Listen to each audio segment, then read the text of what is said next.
This is as finale. Mandy Moore and Milo Ventimiglia weigh in. Can Jack and Rebecca's relationship recover?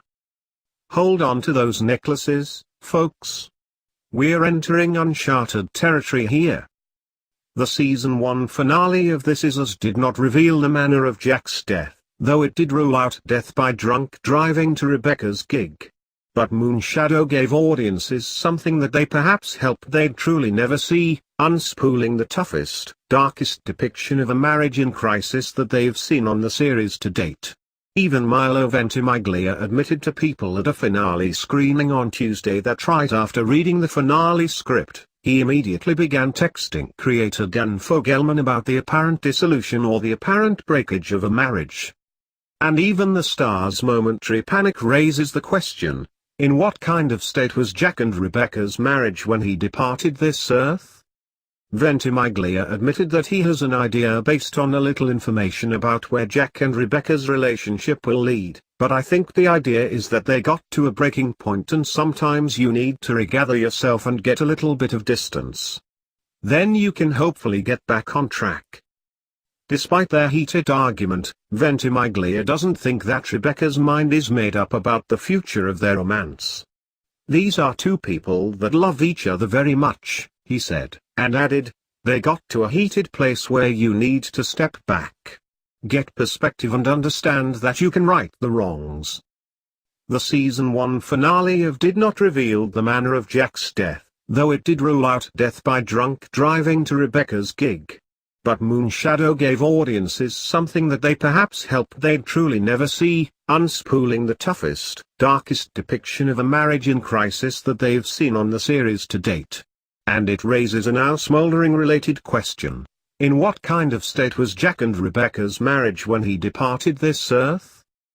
Jack and Rebecca, aka the heart, soul, epicenter, and nexus of the Pearson family, have been treading on thin ice for a while in the mid to late 90s, their foundation cracked and worn down by years of compromise and sacrifice and kids and bills and fleus and carpool rides and sleepovers and just, marriage. But when Rebecca decided to do something for herself for once and resume the music career that she'd backburnered in 1980 to raise the big three, tension suffused her marriage, threatened by something that would take time away from the family, that something taking the form of Ben, Sam Trammell, her ex-boyfriend who asked her to sing with him on tour for 2 weeks. Jack began to fall apart and returned to the drinking that he gave up in the late 80s when it began affecting his marriage. Although he did survive the inebriated drive to her gig at the beginning of the finale, there was no time to sigh in relief. He punched Ben into a bloody mess, just a few minutes after Ben had tried to kiss Rebecca, just as Jack had feared, so Rebecca's big night was twice ruined. When they returned to Pittsburgh, Jack and Rebecca had the messy, nasty fight that had been brewing for a long time, whose sacrifices had gone less noticed. Who had lived life in service of the other? Ben? And when the dust and bad feelings settled the following morning, with Jack not taking his normal post-fight position on the floor outside the door, Rebecca found him waiting for her downstairs and asked him to stay at Miguel's place to give them some air.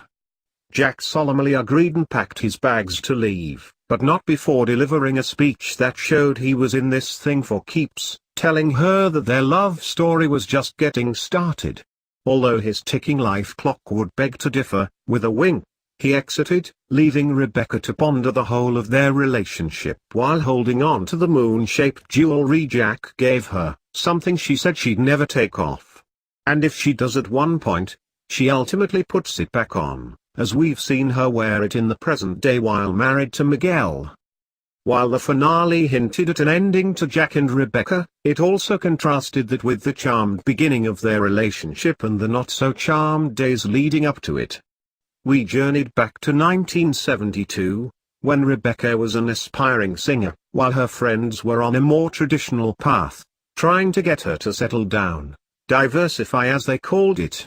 After her demo was rejected by a label, Rebecca agreed to be set up with Ethan in merger and acquisitions, but halfway through the date, she called it quits, saying that she needed to be singing on stage, which is where she met Jack, a young Vietnam War vet who had been living at home with his parents and struggling to make a paycheck.